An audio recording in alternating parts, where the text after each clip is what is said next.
कैसे हैं आप लोग। आशा करती हूँ कि आप सभी अपने इस जगह पे ठीक ठाक होंगे। और मैं आपके सामने आज कुछ अपनी बातें शेयर करना चाहती हूँ। कुछ बातें ऐसी होती हैं जो बोली तो नहीं जाती, पर सिर्फ महसूस की जाती है। मुझे पेड़ पौधों का बेहद शौक़ है और मुझे अच्छा लगता है। सही बोलूँ, अपने दायरे से बाहर मैंने अपने पेड़ पौधों को लगा के रखा है। मेरी जो बालकनी है, एक्चुअली मेरा दायरा सिर्फ उतना ही है, पर मुझे इतना शौक़ है कि मैंने बालकनी के जो बाहर के जो लेन है, आने जाने का रास्ता है, मैंने वहाँ पे किनारे किनारे कुछ पौधों को सजा के रखा है। उनमें डेली पानी डालती हूँ, खाद डालती हूँ और बड़ा सेवा करती हूँ उनकी। जब उन पौधों के बीच में मैं बैठती हूँ तो मुझे पता नहीं क्यों वो पौधे पौधे नहीं लगते। ऐसा लगता है कि वो पौधे मुझसे बातचीत कर रही हैं। वो ऐसा महसूस करती हूँ मैं उनकी कि वो पौधे जैसे उनमें जान है। जान तो होती ही है, पर कहीं ना कहीं वो मुझसे संवेदनाओं से भरी हुई बातचीत भी करते हैं। उनका जब मैं उनको छूती हूँ तो वो खिल उठते हैं, उनकी पत्तियाँ मुस्कुराने लगती हैं। कई बार मैंने महसूस किया है कि कुछ पौधे ऐसे सूख जाते हैं, लेकिन उनका ध्यान वापस रखो तो वो वापस खिल जाते हैं। और जीवन भी ऐसे ही है। इन जो रिश्ते होते हैं ना, उनका भी ऐसे ही ध्यान रखना पड़ता है। हर दिन सींचना पड़ता है उन्हें। पौधे अगर वो पौधों की तरह होते हैं, रिश्ते भी पौधे जैसे ही होते हैं, जिनके लिए हर दिन आपको केयर करना पड़ता है। नहीं ज़्यादा टाइम है तो 5 to 10 मिनट्स भी आपको उनसे बातचीत करनी पड़ती है, उनसे हाल चाल पूछना पड़ता है, उनका ख्याल रखना पड़ता है। तभी शायद वो रिश्ता ज़्यादा अच्छे से पनप पाता है और बहुत ही ज़्यादा उसमें आत्मीयता होती है। कहते हैं जीवन में जिस चीज़ का भी आप ख्याल रखते हैं वो चीज़ें खूबसूरत हो जाती हैं, और जिनका ध्यान नहीं रखते वो मुरझा जाती हैं। तो ऐसा ही होता है। मेरा एक पौधा है, आंवले का पौधा, मैंने उसे लगाया था और बड़ा मतलब दुख होता है मुझे। उसकी जो जड़ें थी ना, वो ज़मीन के अंदर चली गई थी और मुझे उसकी जड़ को वहाँ से काटना पड़ा। उसकी सारी पत्तियाँ मुरझा गईं। वो इतना सुंदर खिला हुआ था और मुझे अपराध महसूस हो रहा था जब मैंने इसकी जड़ को नीचे से काट दिया। आपको यकीन नहीं हुआ, पता है वो पूरा पौधा ही सूख गया, मुरझा गया। और ऐसा लगता है जैसे मैंने किसी की हत्या कर दी हो।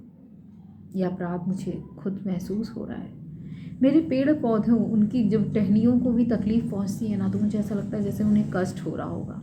उनकी संवेदनाओं, उनकी परेशानियां, उनकी दिक्कतें मुझे महसूस होती है अंदर तक, कहीं भीतर तक। शायद प्रकृति और मेरा कुछ, कहते हैं ना, वो जो कनेक्शन होता है वो बहुत ज़्यादा स्ट्रॉन्ग है। और ये सिर्फ पेड़ पौधे नहीं हैं, मेरे लिए मेरी फैमिली का हिस्सा लगते हैं मुझे। और उनके लिए डेली उनका, कहते हैं ना, ख्याल रखना, उनको पानी देना, उनकी सूखी पत्तियों को उनसे दूर करना और उनको बड़ा सा छूना, टच करना, हर चीज़ बड़ा मुझे मतलब बहुत आत्मीयता का एहसास दिलाता है। यूट्यूब पे इस तरह की बातें करना थोड़ी नॉनसेंस लगती है, क्योंकि मोस्टली लोग तो बस एंटरटेनमेंट के लिए ही शायद यूट्यूब देखते हैं और मेरी संवेदनाओं को सुनने के लिए शायद सबके पास वक्त भी ना हो। पर मुझे अच्छा लगता है। मैं चाहती हूँ आप मेरे परिवार हैं और मैं अपनी चीज़ों को आप तक शेयर करूँ।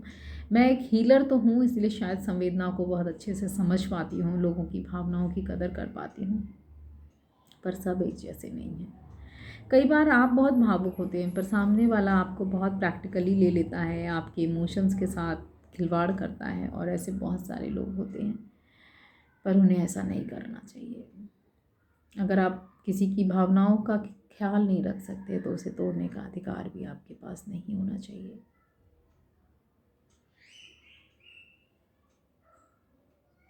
ज़िंदगी में कुछ रिश्ते भी ऐसे ही हो जाते हैं जिनकी जड़ें तो बहुत फैल जाती हैं आपके दिलों में, लेकिन एक ना एक दिन ऐसा आता है जब वो जड़ के साथ आपको खींच के उस रिश्ते को बाहर कर देना पड़ता है। क्या आपके जीवन में कभी ऐसा हुआ?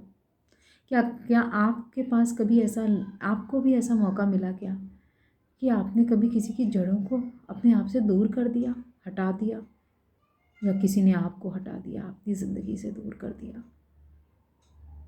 बहुत मुश्किल होता है किसी के साथ बहुत ज़्यादा कनेक्ट होने के बाद दूर होना। पता नहीं क्यों मुझे ऐसा लगता है कि जाने अनजाने ये बहुत बड़ा पाप होता है जब हम किसी के साथ जुड़ जाते हैं और उससे दूर होना पड़ता है। तो वो जो पेन होता है वो बहुत मुश्किल होता है। कई बार तो लोग मुरझा जाते हैं उस आंवले के पौधे की तरह, जिसने संभाल नहीं पाया खुद को, वो पूरी तरीके से मुरझा गया। और इसका कहते हैं ना, इसका जो गिल्ट है वो मुझे हो रहा है, और इसी गिल्ट की वजह से मैंने ये वीडियो बनाया है। नहीं संभल पाते हम, इंसान है तो शायद हम संभल जाएं, लेकिन पेड़ पौधे तो बहुत ही संजीदा होते हैं, नाजुक होते हैं, जो बिल्कुल नहीं संभल पाते। अगर आप मेरी बातों के साथ एग्री होंगे तो मुझे एक मैसेज ज़रूर कीजिएगा। ये बातें कुछ लोगों के लिए नॉनसेंस हो सकता है, उन्हें लगता है कि ये क्या मतलब बेवजह की बातें हैं, सिर के ऊपर चली जाती हैं, पर एक्चुअली ये सिर के ऊपर जाने वाली चीज़ नहीं है, ये भीतर महसूस करने वाली चीज़ है। अगर आप इसे भीतर से महसूस करेंगे तो आप भी इन संवेदनाओं को समझ पाएंगे। चाहे वो प्रकृति हो, चाहे इंसान हो, सबको सिर्फ चाहिए प्रेम। ये जो प्रेम होता है ना, ये जो प्रेम का स्पर्श होता है, ये बहुत ही ज़्यादा आपको हील कर देता है। मैं एक हीलर हूँ और मैं इस एनर्जी को फील करती हूँ जब मैं किसी की हीलिंग करती हूँ। आपको पता है, इन दोनों हाथों के थ्रू हम हीलिंग करते हैं, किसी को हीलिंग देते हैं, और आपका स्पर्श भी एक तरह की हीलिंग होती है। जब हम किसी से प्यार करते हैं ना, तो हम उसको हग करते हैं, उसको गले लगाते हैं, तो आपकी हीलिंग होती है, एक्चुअली आपकी भावनाओं की हीलिंग होती है। और ये जो प्रेम है, आपके जो चक्रास होते हैं, स्पेशली आपका जो हृदय चक्र है, अनाहत चक्र है, वो भी कहीं ना कहीं इमोशनल डिसबैलेंस होने से आपके चक्रास भी डिस्टर्ब होते हैं। तो ये बात कोई छोटी बात नहीं है, ये मनुष्य का जो हम लोग की प्रकृति है ये ऐसा ही है। इमोशंस का असर आपके पूरे शरीर, आपके पूरे व्यक्तित्व, आपके करियर पे भी पड़ता है। तो इसलिए जाने अनजाने किसी को तकलीफ़ मत दीजिए। तकलीफ़ हो गई हो, जान के नहीं किया है, तो फिर आप माफ़ी मांग लीजिए, लेकिन अपनी गलती करने के बाद आप सामने वाले को इग्नोर मत कीजिए, ये बहुत बड़ा पाप है। मैंने भी गलती की, आंवले के जड़ को, आंवले के पौधे को जब मैंने जड़ से हटाया, क्योंकि उसने भी गमले से बाहर अपने जड़ को फैला दिया था, और वो जगह ऐसी नहीं थी जहाँ पे मैं उसको छोड़ दूँ, क्योंकि वो आंवले का पेड़ जो है पौधे से पेड़ बन जाता, और वो जगह जायज़ नहीं थी, इसलिए मुझे वहाँ से हटाना पड़ा। ये मेरी मजबूरी थी।